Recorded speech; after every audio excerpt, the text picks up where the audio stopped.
Omar Zenhom, and it's great to be here in Las Vegas for MicroConf 2019. I am the co-founder and CEO of WebinarNinja. I run this business with my co-founder, my best friend, my wife, Nicole Baldino. Say hi, Nicole. And together we run a team of 16 remote team members to run our company, WebinarNinja. Team, love you. Keep working hard. So I'm going to share my story today, how we went from 0 to 14,000 customers in the past 5 years of growing WebinarNinja. Along the way, I want to share some tips that I wish somebody told me when I got started. I call these survival tips. Nicole and I bootstrapped, self-funded, whatever you want to call it, WebinarNinja with zero cash. We were really poor, okay? We made it today. We're here. I still have clothes, I had a great meal, I'm still good. So I want to share that story with you. And to share that story, I got to go back 5 years. And in fact, almost to the day, 5 years ago, Nicole and I were here in Vegas for a conference. It was a conference called New Media Expo. Not a great conference, but the point is that's when it all got started. And that's me and Nicole 5 years ago. I mean, look at that beautiful, dark, rich hair I had. Sounds good. Okay? This is what you got to look forward to. No, I'm just kidding.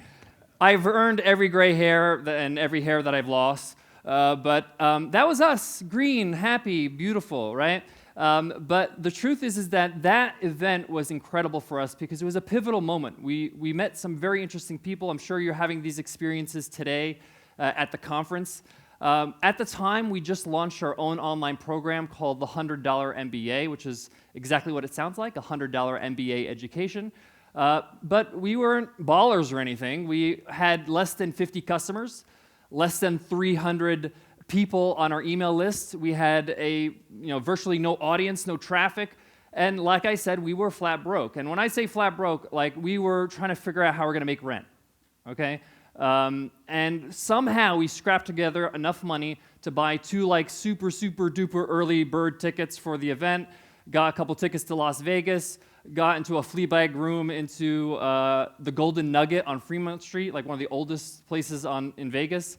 But we got here, and the interesting thing is that when we got here, we met all these interesting people that were doing interesting things that we wanted to do, living the lives that we wanted to live.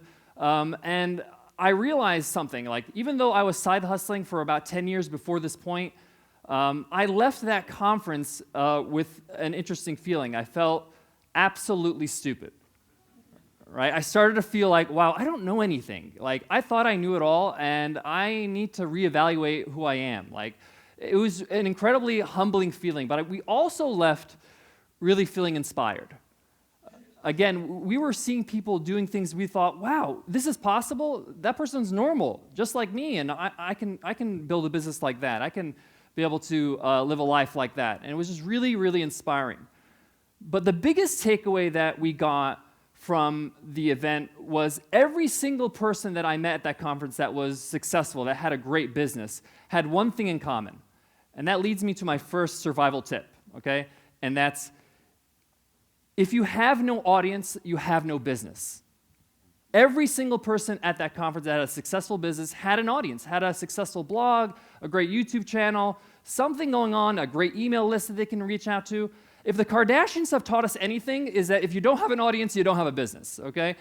So that really resonated with us. Like, man, I gotta get myself an audience. I gotta have some people to talk to. Like, you can work on a great app, you can work on a great product, but you have nobody to talk to sell to. It's really hard to get any kind of velocity.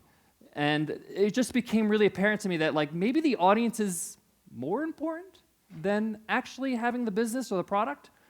So we left that conference saying, okay, we're going to do this. We're going to commit to building our audience. So we decided to do 2 things.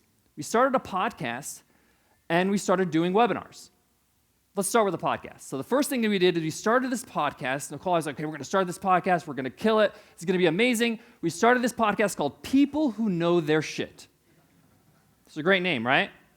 Unfortunately, the show was absolute shit.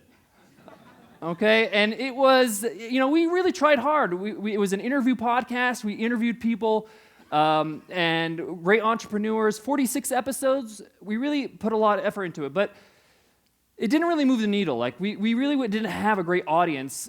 We built it for the audience, and on a good day, we'd have like 400 downloads on the episode. And that really wasn't enough for us to feel successful, not enough for it to really be significant.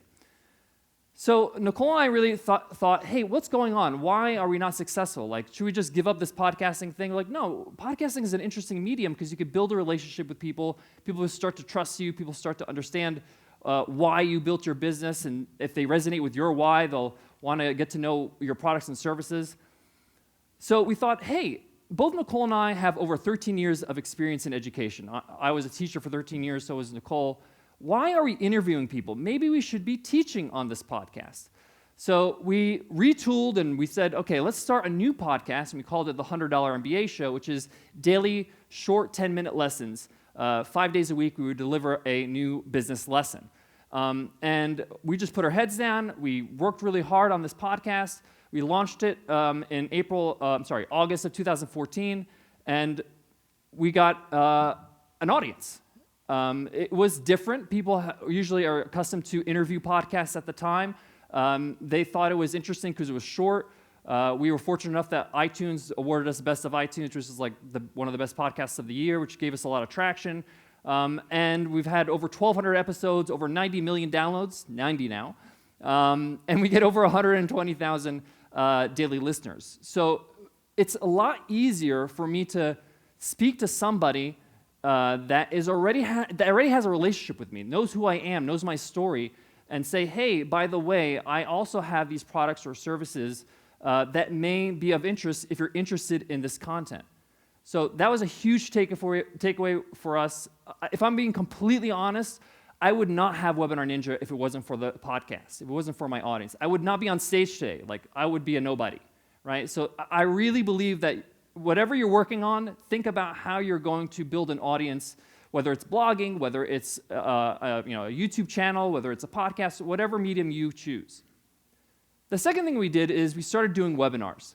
Now, like I said, my email list was pretty weak. It was like less than 300 people.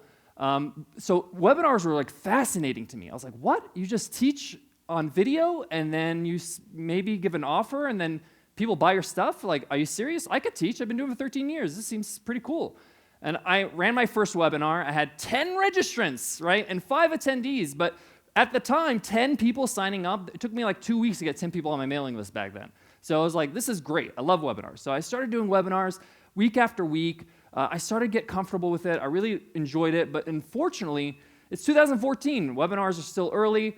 And this is kind of what I had to do every single week. I would have to first create a landing page so I can promote the webinar. Then I would have to put my opt-in form for my email marketing software into the page. And then I have to create the webinar page and make sure my streaming software was in the page and it streamed properly. Then I had to create all the email notifications and then make sure that email marketing software fired them properly. And then from there, I'd have to embed a chat software on my webinar page and make sure that worked. And then after that, I had to run the actual webinar and make sure the attendees are seeing this and it's actually working. And then when it's all over, it's not over yet. I have to have a replay page and embed the replay in there.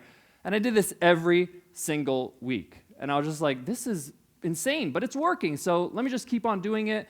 And I said, well, maybe people are struggling with this. Maybe people want to learn how to do this. Maybe I should create a course, maybe even a book on how to do this all, how to put this all together. So we launched the DIY webinar guide. Nicole's a New York Film Academy graduate. We shot these amazing courses, great video, a great course. We were like, this thing is going to be amazing. We launched it, and we got 2 sales. Wait for it, guys. One of them was a chargeback. I wish I was joking. But the funny thing is that we were like, okay, people don't want to learn how to do this. Okay. And it was just really a blow in the gut. At the time, we could have used a couple more sales, right? So I just kept on trucking. I just kept on going. But the one thing you're going to learn along the way is this tip, is that sometimes you have to create a bad product to create a good one. And this is from Ben Horowitz's book, The Hard Thing About Hard Things. Great book. Love that book. And it's really true. And sometimes you're not going to understand what that good one is until a little bit later. You'll realize, oh man, I created, this failed. It tanked completely. And then later on, maybe not immediately, you'll realize, okay, this is what people really want. But I say this to you because I wish somebody told me that at the time, because you just feel like a loser. You're like, oh, this thing failed. I got 2 sales. One of them was a chargeback. This is ridiculous, right? What am I doing, right? You have to realize that, hey, this might happen. I might have a few things that won't work out. So I just kept on going. I kept on trucking. I kept on doing my webinars. I was getting some traction with it. But I was getting frustrated with that whole procedure of creating all those things. So I said, okay, what if I just like put a software together just for me to make it easier for myself? You know, I don't consider myself a professional developer. I know a bit of PHP, HTML, CSS, enough just to hack something together and use it for myself.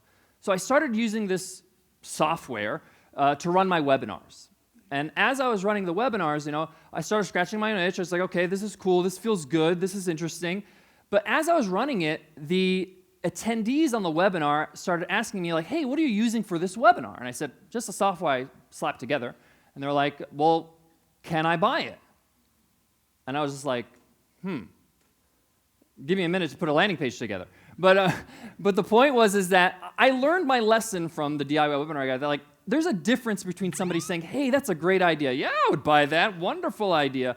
And actually putting money down. You know, as they say, money talks. But often when we have business ideas, we like to share with our friends and family and things like that. And it's an easy thing to say yes to because there's no commitment. So Nicole and I, because we were broke and because we knew this, decided to pre-sell WebinarNinja. We decided to pre-sell it. And that's where we lead to the next tip, which is always be profitable. If you're bootstrapping your company, you need to find a way to make sure that whatever move you make at the start, how can I be profitable at the start? How can I make sure I can pay all my bills and pay whoever I'm hiring or pay myself, right? So it was really important for Nicole and I to be like, hey, okay, we got this $100 MBA thing going. It's paying our bills, but if we're going to start something new, we can't afford to lose money. We got to find a way to be profitable from the start, and so we pre-sold WebinarNinja. And when I say pre-sold, we literally just had one landing page. This landing page is so hideous, I don't even want to like hurt your eyes and put it on a slide, okay? It literally just had like some Photoshop file screenshots, and just like, this is the problem we're trying to solve, this is my story. If you're interested in a better way to do webinars, easier way to do webinars, click on this PayPal button and buy a spot. We sold it for $300, and we opened up 150 beta spots. At the time, my list was starting to grow, so I had about 3,000 people on my email list. I emailed everybody that I knew, like personally on Gmail, like, hey, I emailed you last week. I want to tell you about something I'm launching. Social media, whatever small presence we had. And in 48 hours, we sold our first 150 spots. So big difference between 2 sales, one of them was a chargeback, right? And we realized, okay, we hit a nerve here. There's so much pain in this area of doing webinars that people are willing to just pay $300 with the hopes that you can solve something in 6 months when they get the software. So we're like, okay, that's great. We hit a nerve here. We know this is going to work at some capacity. If we actually can deliver, everything's on the line here, by the way. And we said we can use a little bit more money, so we opened up another 100 spots, and that sold out in 24 hours. So we had 250 beta spots. We gave them lifetime access for $300. So we had $75,000 in funding to create a commercially viable product where I can actually give something that looks decent to these users. Now, we purposely made this lifetime. Some people don't agree with me with this move, but we made the first 250 spots lifetime because I wanted them to feel invested in the product. I want them to feel like, hey, I have lifetime access. I want to give feedback. I want to be able to improve this product in some way. So it was our way to say, hey, we're going to give you access to this as long as we live, as long as you just fund us at the start to make this happen. So from there, I hired a freelance developer that knew what they were doing, and they cleaned up the software. And then the moment of truth came, September 21st, 2014. We launched it, and it was full of bugs. It was ugly. It was a disaster, right? So, and that's just the truth. That's just what happened, right? And what happened next was I got on email, I got on Skype, I got on the phone, I spoke to people in person, those first 250 members, asking them for feedback, asking them what went wrong, asking them how to fix it, begging them not to ask for a refund, because we asked them, you have 60 days to make a decision after we deliver it. Because I didn't have the money to give back to them. So I really was on the line here. I really had to make sure that I sold the vision of my company. So I didn't have investors, but I had beta members I had to convince, hey, this thing's going to be amazing. Just trust in me. I'm going to improve these things. And we made improvements, and we iterated, and we took all that feedback, and we went out of beta, went to version 1, which when we became an actual SaaS and charged monthly and annual for our product. And those 250 members I know by name, right? Like these people, are amazing to us. They're like our biggest fans, our biggest advocates, even though we didn't deliver to them a great product at the start. It was functional, it worked, but it had its hiccups. So, a lot of people ask me this question. Great, story at the start. How did you get to 14,000 users? How did you get to over 1 million people attending your webinar? And the answer I always give, people just don't like it. They're like, really? That's your answer? Right? And it's just the truth. And I'm going to explain that in tip number 4. Relationships are your biggest asset. Those first 250 members that we had, half of those came from that conference I told you about in Vegas 5 years ago. I literally met as many people as I could. I got to know them. I took down their emails. I took down their Twitter handles, whatever. And when we came to launch or pre-launch this thing, I emailed them and say, hey, I'm working on a new project.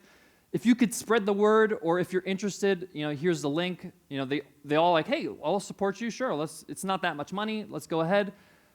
Another example is that at that conference, I met a gentleman named John Corcoran, who is a great business mind, has a great podcast, and he introduced me to a whole bunch of people just because he's a good guy, and we became friends. And he introduced me to a guy named Michael Port. Michael Port is a New York Times bestseller. He has a huge audience of like over 500,000 people in his email list. And I heard that, hey, Michael Port is going to be in LA. I was living in San Diego at the time, and we went to dinner together. And we had like a 2-hour dinner. We're talking about everything other than business.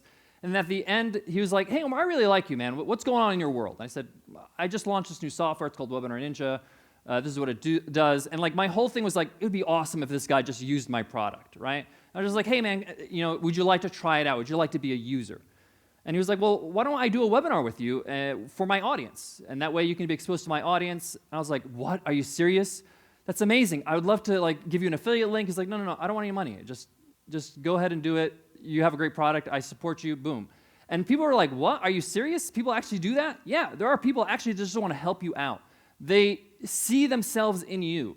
They see themselves in you in a way, and this has happened to me several times where I get an opportunity to grow my audience and get sales through just the people I know and the people I've met.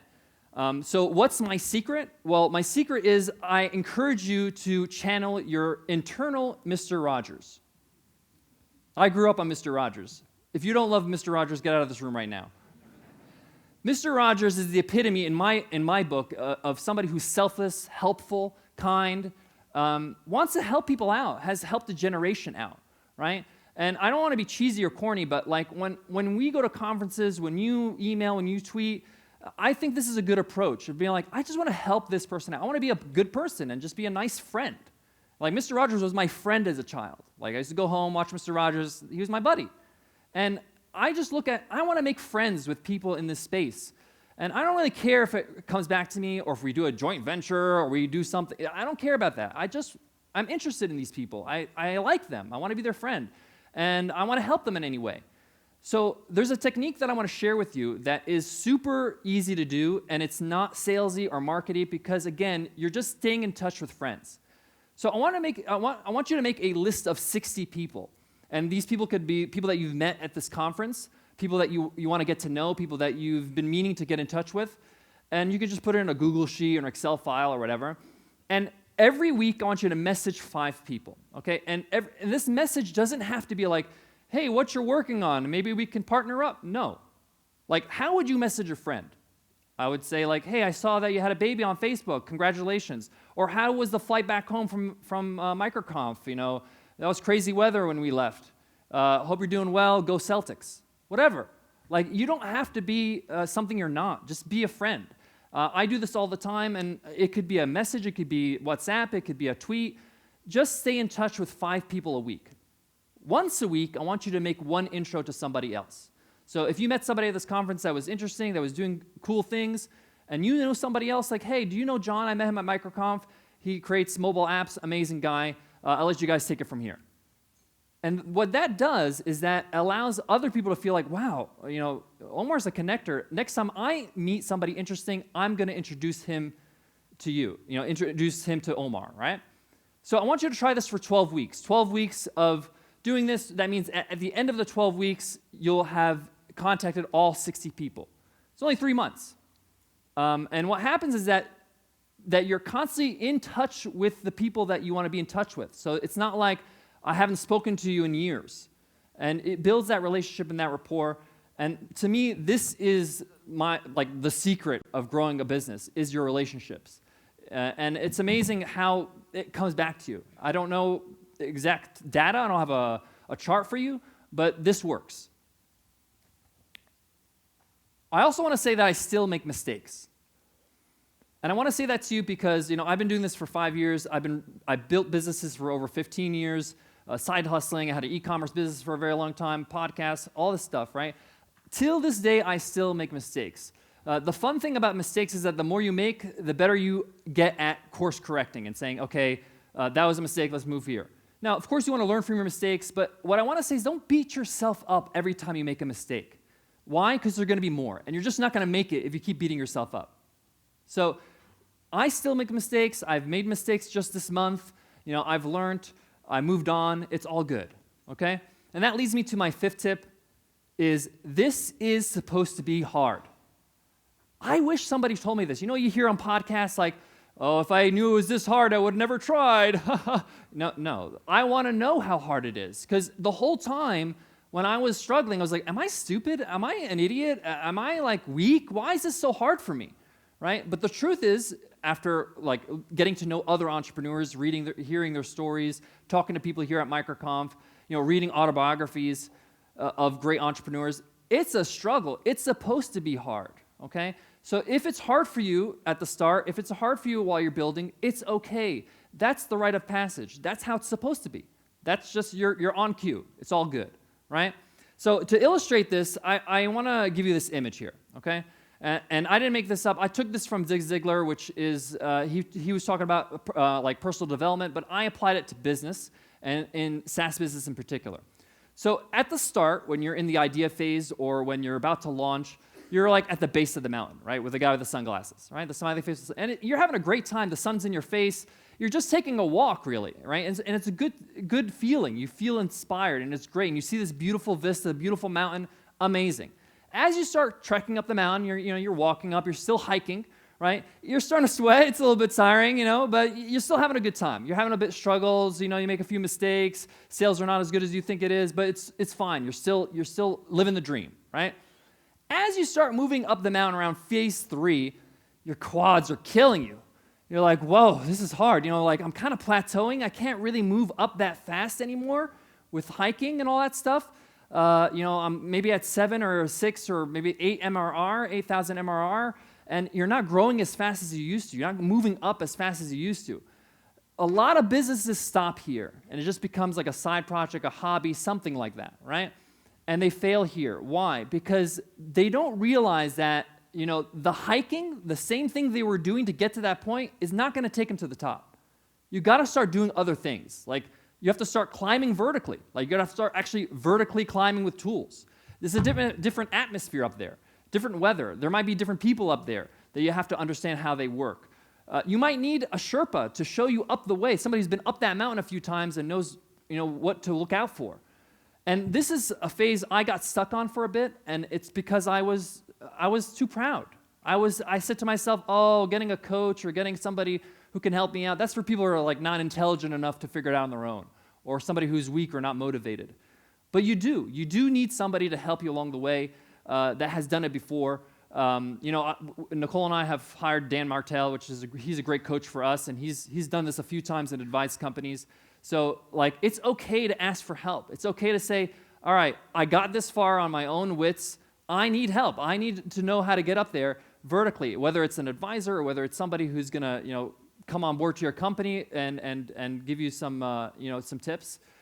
But as you get closer to phase, 4 and up to the top, you're climbing, you learn how to climb, you have a roadmap, you have a bit of guidance, you have a mentor, and you start to realize that every move counts. Every decision counts. You see a lot of companies maybe make a mistake and the blowback is huge because they're so big and the drop is pretty steep now because you've gone up this far. So you're working hard still, right? You're putting in the hours, but you're putting a little bit more thought. You can't afford just to make mistakes and quit and fail quickly and course correct. Then of course when you get to the top of the mountain, the part that we all dream about, phase 5, you're on the top of the mountain. That's the best, right? Rocky time, Rocky 4, right? Woo! You're at the top. But the funny thing is that when you do get to the top, you have a completely different perspective. You see all the different other mountaintops, the other vistas, the other things you can do, the other things you can improve in your business, other challenges, other mountains to climb. So the point of this whole illustration and these interesting emojis is that it's hard, it's challenging all along the way. It's just different challenges. And what I love about this, and this is, I'm not trying to like put you down here, what I'm trying to say, what's great about this is that because there's so many different kinds of challenges, it forces you to become something else. One of the things I learned is that like, if I want to get somewhere, I can't be the same person. I gotta change to get there, right? I have to become something else. I have to become somebody who knows how to climb vertically, right? And that's what's beautiful about starting a business and entrepreneurship is that growth of feeling like, wow, I can really become something better than I am yesterday. So you're climbing this mountain. We all know that it's very competitive in SaaS and business. So how do you stand out in a crazy world? We've seen this slide over and over in growth, and people have mentioned how much competition it is in the marketplace. How do you stand out from the crowd? And that leads me to my final tip, tip number 6.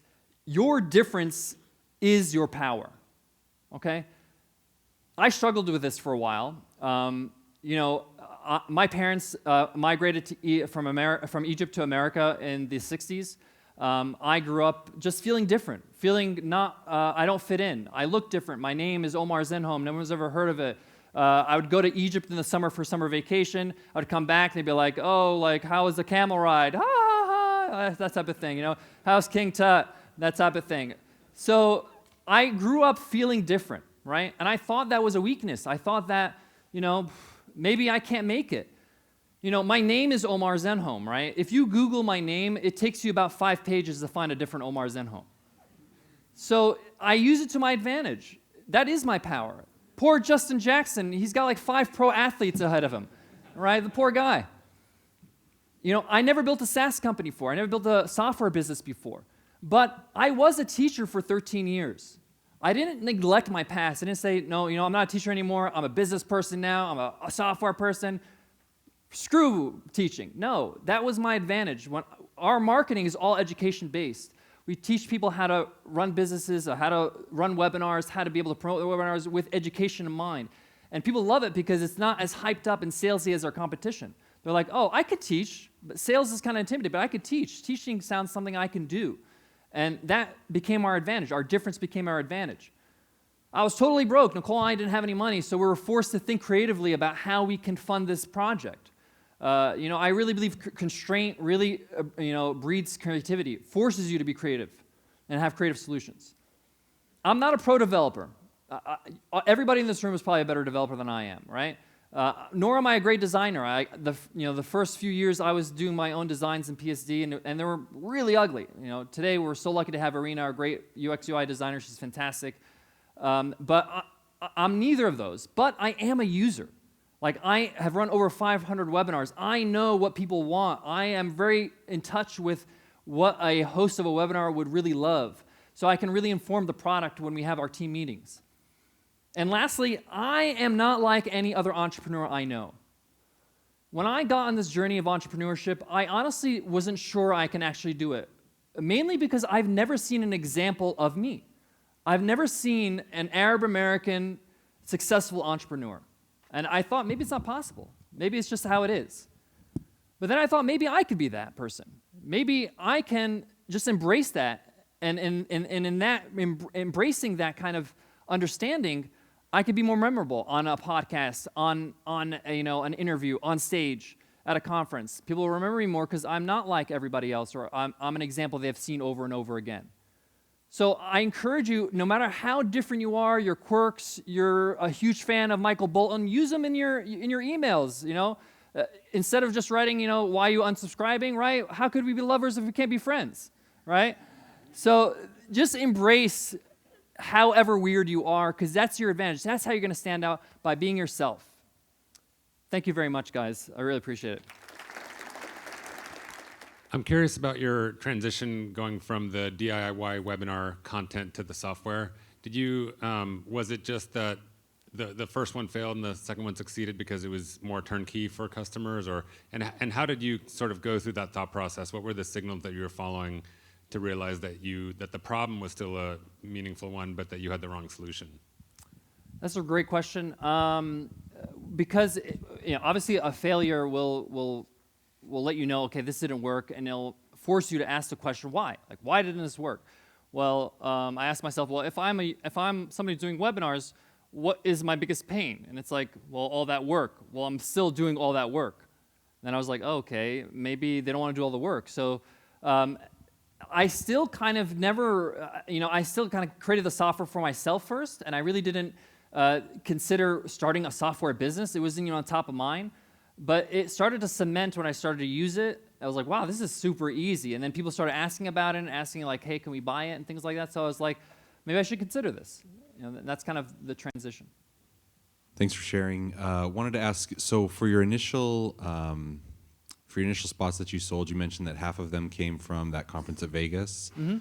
And then I'm assuming the rest came from maybe like your audience or something, but I was wondering if you could talk about how you procured the rest of those slots, how you filled the rest of those slots. I like this question because it forces me to be honest. To be honest, I did things people are not willing to do.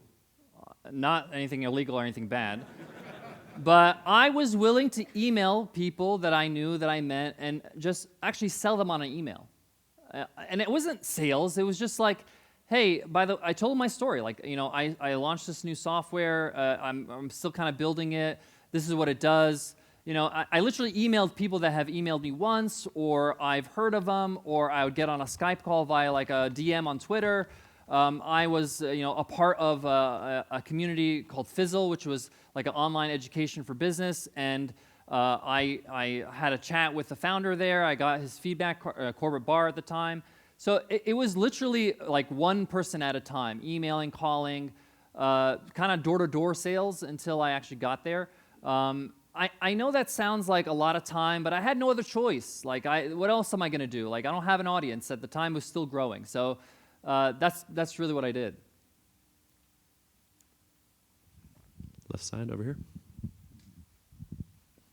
Hey, thank you. So going back, I guess, to that same question or similar, I really like the idea of lifetime sales. Mm-hmm. I want to understand your mentality at the time. How did you go about, understanding, are you making the right choice of giving them lifetime access and without charging them anything else afterwards, right? Mm-hmm. I think it's a cool idea that I think anyone starting up can use, and I think it gives enough incentive for mm-hmm. people signing up to just come and purchase it, knowing that for long term they'll gain value. So I want to understand, like, how did you decide that, and what was the process? Thanks. If I'm going to be honest again, like a big part of that decision was I need money. Like, I'm just being honest. Like, that's how it was. Like, if I'm going to build this, I need money, and I need to make this as promising, as lucrative as possible, as advantageous as possible to the user. But on top of it, I also, I didn't feel like it was a huge risk because there's only 250 people. It wasn't like a lot of people, and those people have like lifetime access to like our best plan, right? Till today. We've run other lifetime. We ran an AppSumo deal, but it was like a custom deal, which really it would allow them to jump to a new plan because they need more attendees or things like that. And we had ways to kind of not grandfather them, but upsell them into a better plan as they grew their business. I just wanted to build a relationship with them. I wanted to say, hey, this is my commitment to you. Can you commit to me? And that was my mentality at the time. I'm not saying that's like the decision everybody should make. That's the decision I made in my situation, and I felt it was the right decision just because I can get the feedback I needed. I can get them to commit to the program and the software. And till this day, they're our most active users. They're on my webinars. They're our biggest cheerleaders. They're the ones that really help us out with, again, no incentive, no affiliate link, no nothing.